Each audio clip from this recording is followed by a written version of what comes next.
The supervolcano in Italy, Naples, Campi Flegrei, has crossed another line just a few hours ago with a magnitude 4.7 at a shallow depth of only a little bit under 3 kilometers, 1.9 miles beneath Pozzuoli, near in the greater Naples area.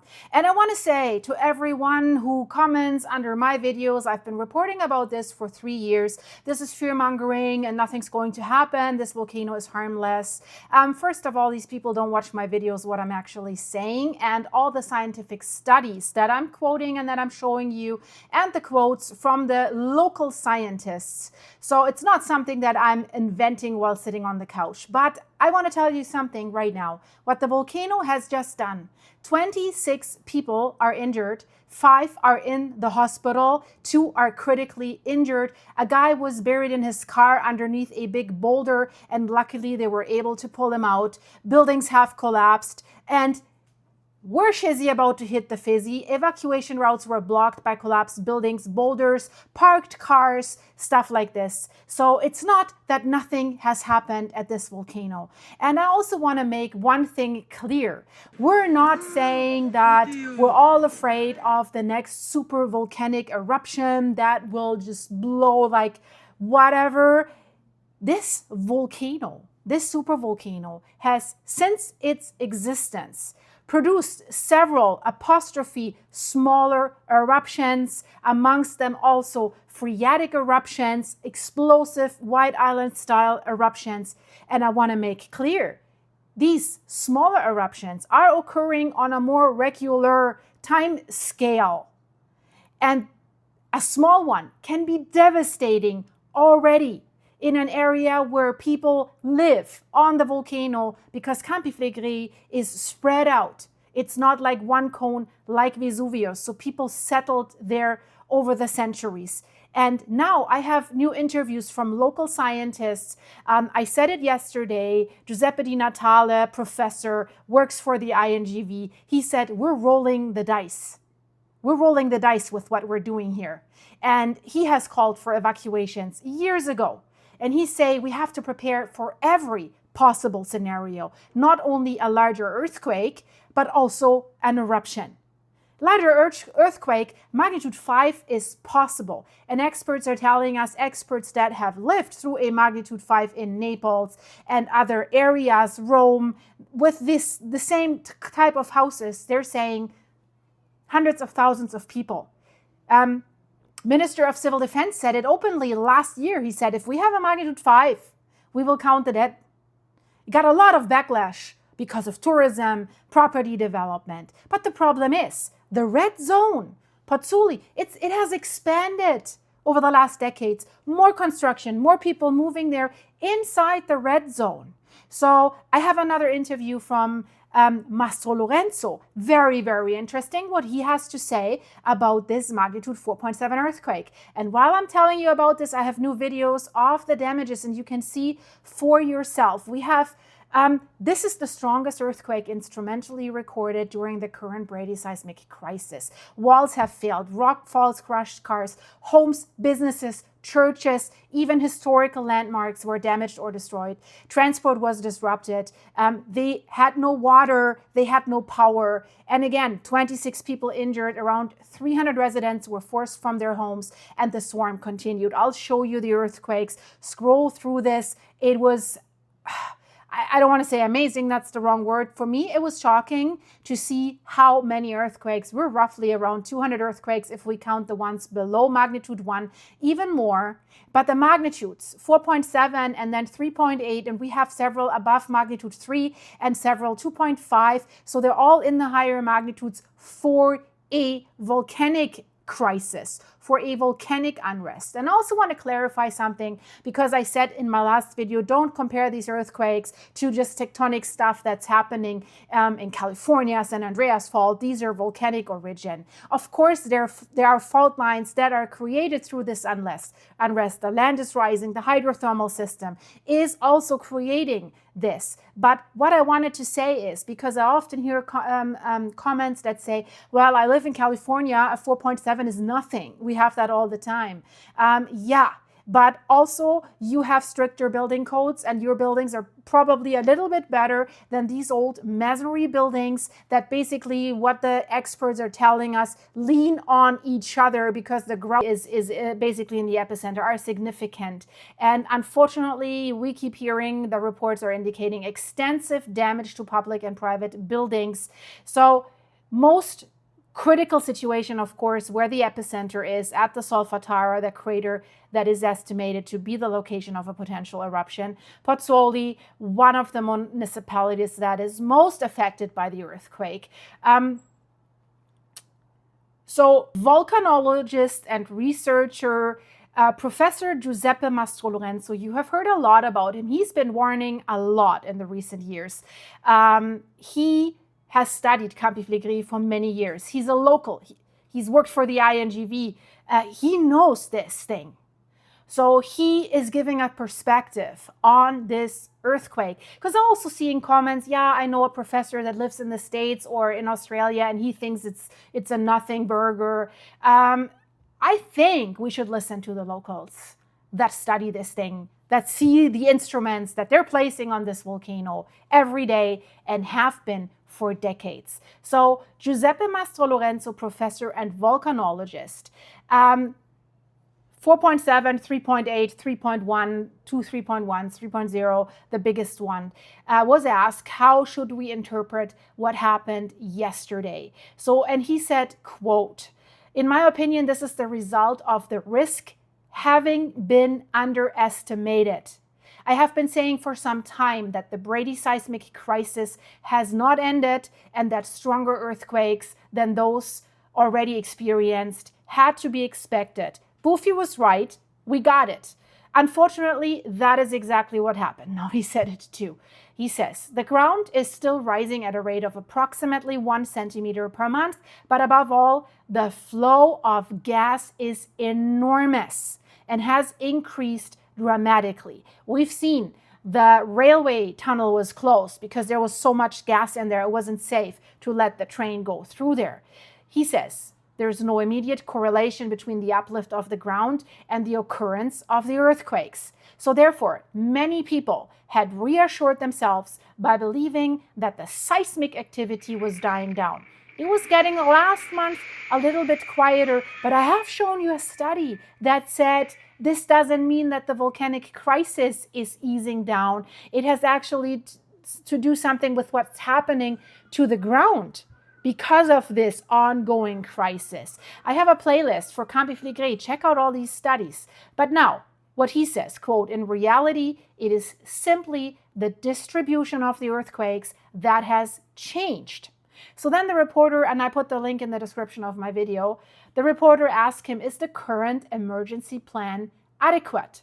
So he says, quote, "The National Emergency Plan was designed for the possibility of an eruption, an escalation of events that could eventually lead to an eruption. I have also strongly criticized that plan." If you follow my channel, I've reported about all of that, and you can, again, the playlist.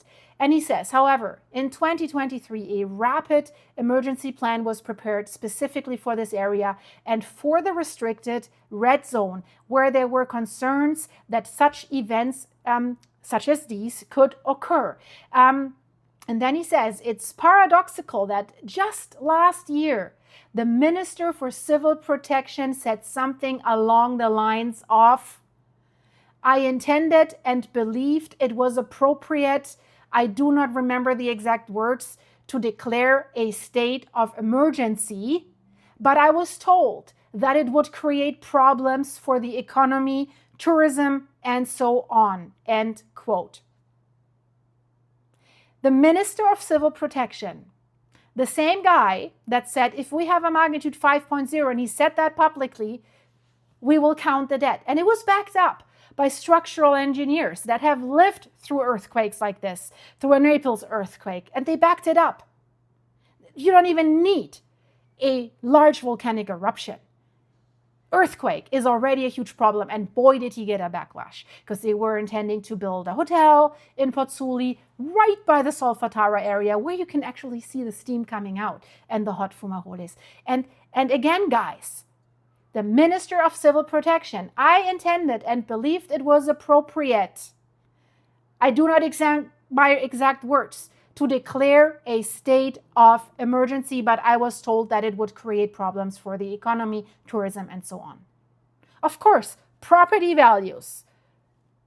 Do you want to, how do you describe this in your real estate advertisement? It comes with a view. It comes with very good geothermal heating.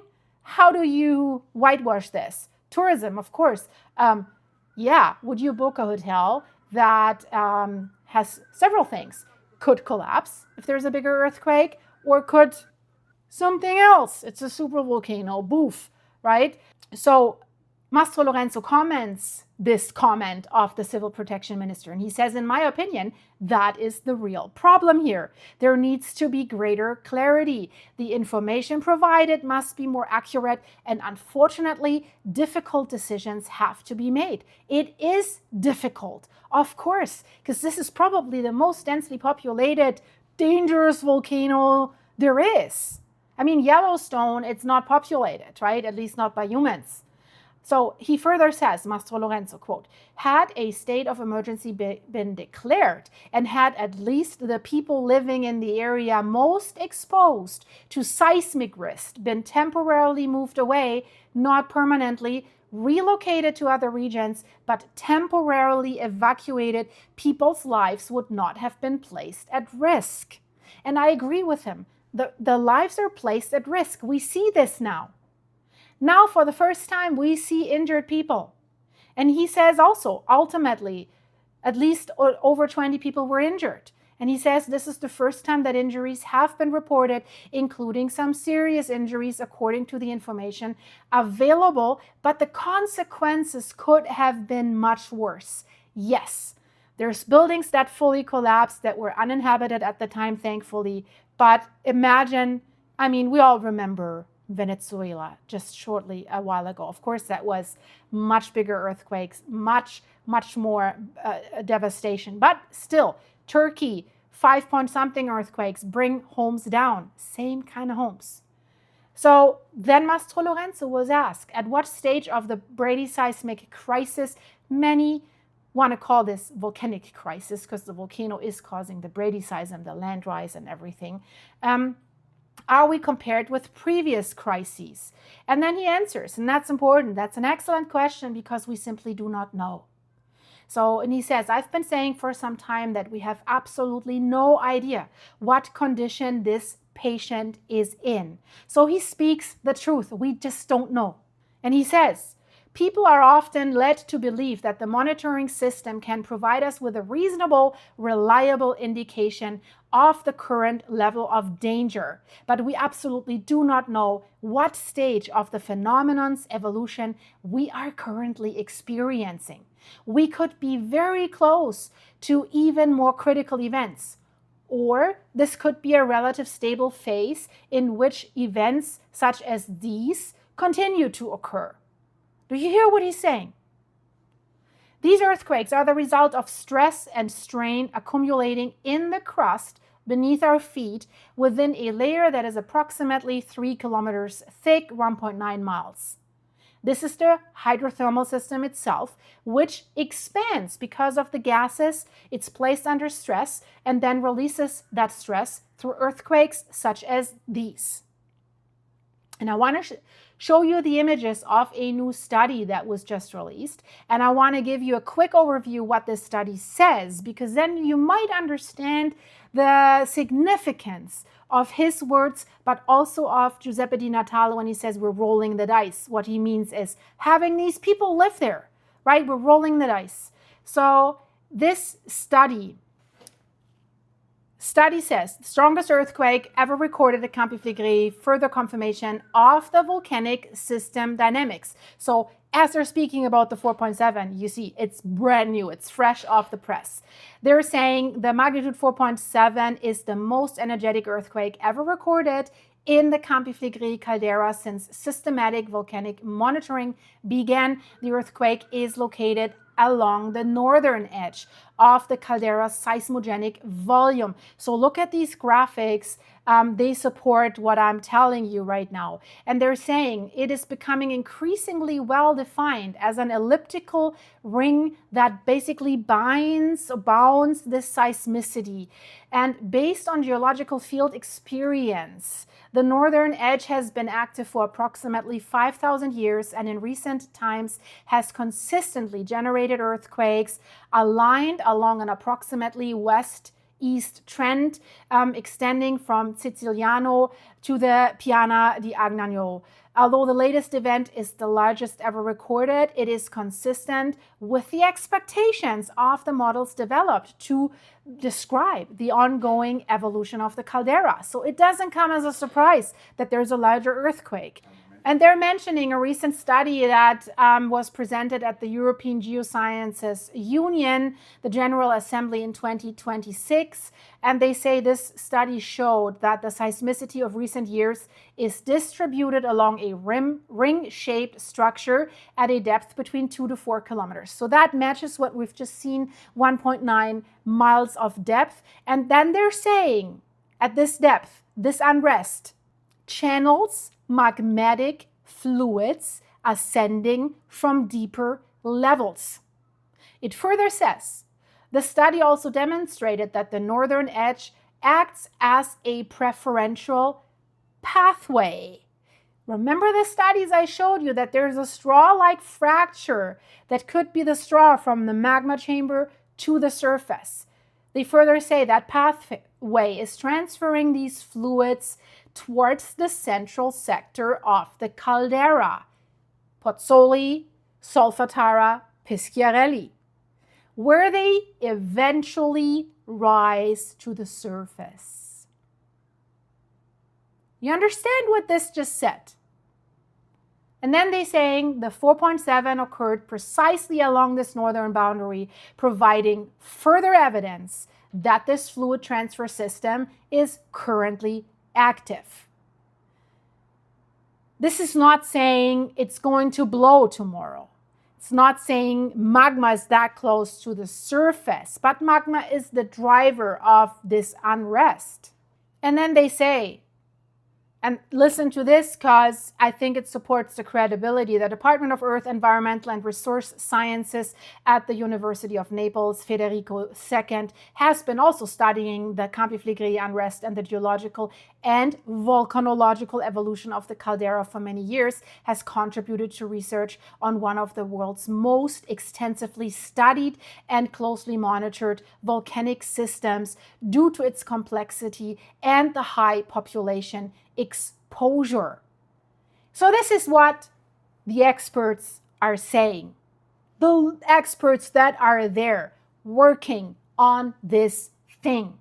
And in my previous videos, I've told you about way more local experts that say, I would have evacuated in 2023 if it was up to me. Many, many calls. They're saying outside of my official position with the INGV, I am saying we're rolling the dice. We need to evacuate. We need to be more careful. Also, the earthquakes alone can lead to disaster. And we could see, and the studies are proving this, a phreatic eruption, not with magma, a phreatic blow at any time without warning.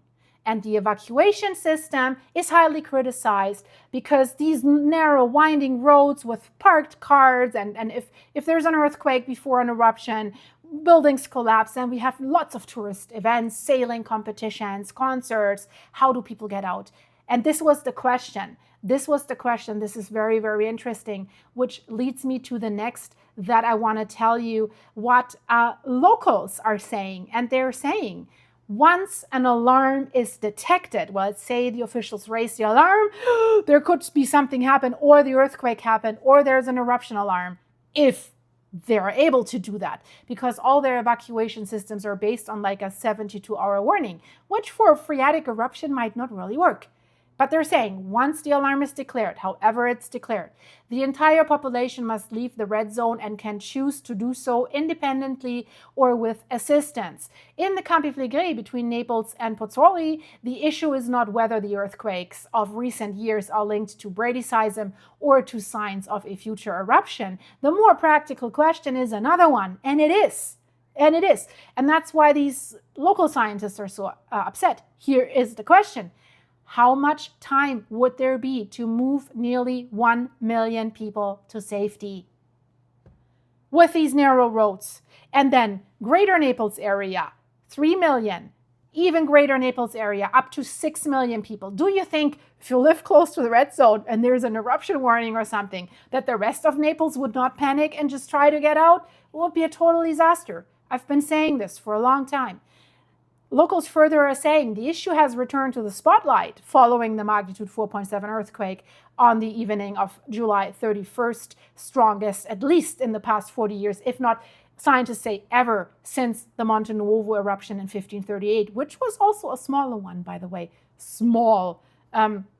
Civil Protection Plan, updated in 2019, provides for thousands of families to be relocated throughout Italy to designated partner regions and autonomous provinces if they do not have relatives or friends able to accommodate them. That is true. They have like partner communities. Of course, this is not a comfortable solution.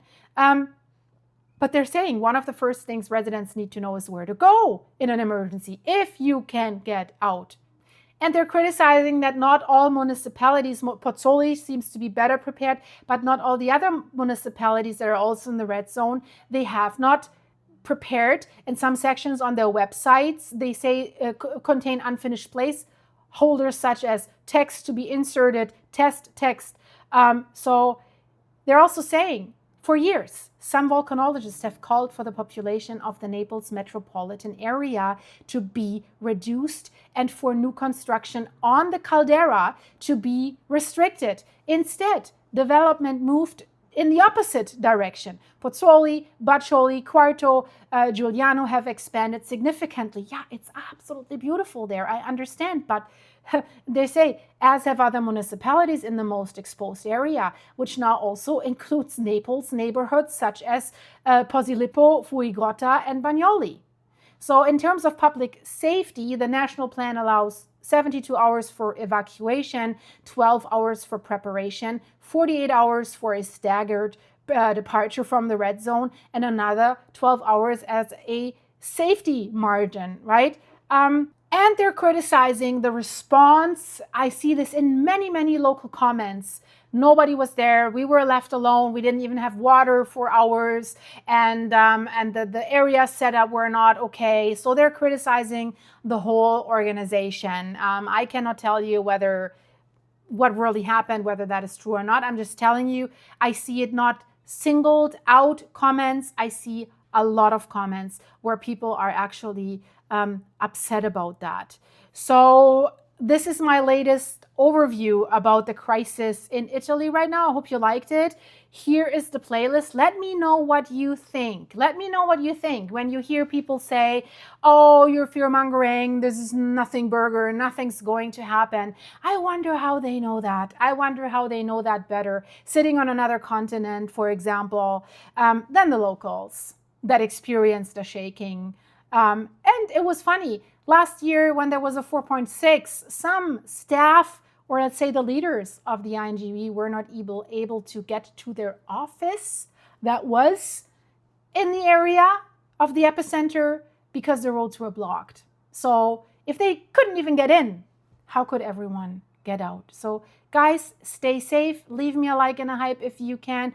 Thanks for supporting this channel.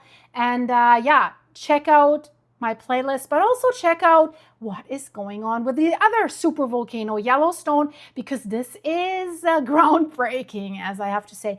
Very, very interesting, because they got it wrong. Not slightly wrong, massively wrong, and they need to reevaluate the whole eruption risk scenario. That's all I'm telling you. You have to watch yourself. See you there, guys. Bye-bye.